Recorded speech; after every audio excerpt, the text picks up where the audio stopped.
5 August পরবর্তী সময়ে তুলনামূলকভাবে নারীরা পিছিয়ে গেছে। কেন কথাটা বলছি?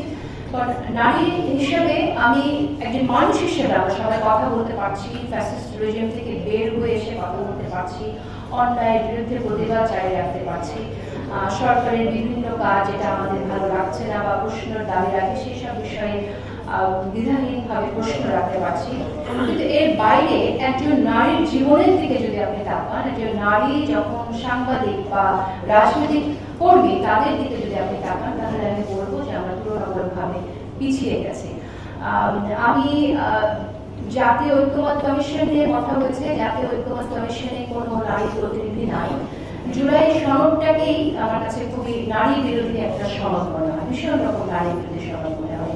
লক্ষ্য করুন, জুলাই সনদের মধ্যে অনেকগুলো বিষয়ে তো অনেকের ডিসপিউট আছে, অনেকগুলো বিষয়ে রাজনৈতিক দলগুলো তাদের নোট অফ ডিসেন্ট দিয়ে রেখেছে।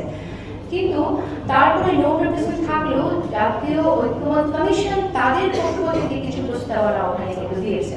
যেমন আপনার উচ্চকক্ষে পিআর, এই সিদ্ধান্ত কিন্তু জাতীয় ঐক্যমত্য কমিশন নিয়েছে উইথ নোট অফ ডিসেন্ট। কিন্তু যখন নারীর প্রশ্ন আপনি দেখবেন 5% নারীকে রাজনৈতিক দলগুলো থেকে নমিনেশন দেওয়া হবে, সেটা কিন্তু জাতীয় ঐক্যমত্য কমিশন নোট অফ ডিসেন্ট যারা দিয়েছে সে জায়গাটা আছে। কিন্তু জাতীয় ঐক্যমত্য কমিশনের পজিশনটা কি? জাতীয় ঐক্যমত্য কমিশন কিন্তু এখানে 5% নারীর পক্ষ নিয়ে দিল।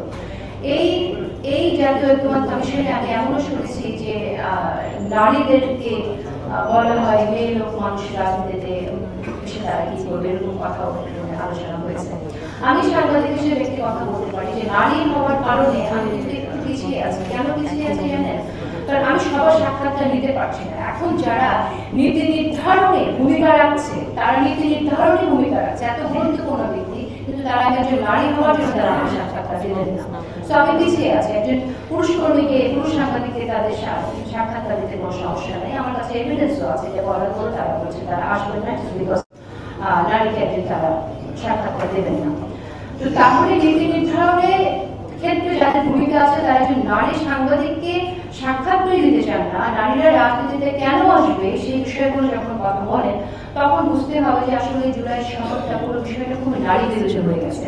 তো আমি না এখানে শিরিন আপার যে হতাশার জায়গাটা, ওই হতাশা আমার ভেতরেও আছে। জাতীয় ঐক্যমত্য কমিশনে আমরা দেখলাম নারী বিষয় সংস্কার কমিশনের কোনো আলোচনাই ওখানে হয়নি, একেবারে কোনো আলোচনাই হলো না।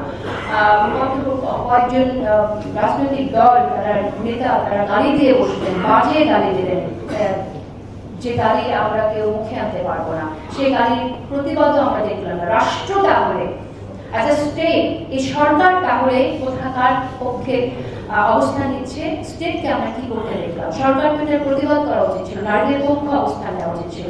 এই কমিশনের প্রত্যেকটা কমিশনের সবকিছুর সাথে সবাই একমত হতে হবে এমন কোনো কথা নেই। এই কমিশনের কোনো যে বিষয় কারো ভালো না লাগতে পারে সেটা নিয়ে তো কোনো আলোচনাই হলো না। জীবনের সাথে চলে hi-fi all time healthy life, নিশ্চিন্তে খান স্বাস্থ্যকর অল টাইম পান, অল টাইম হেলদি লাইফ।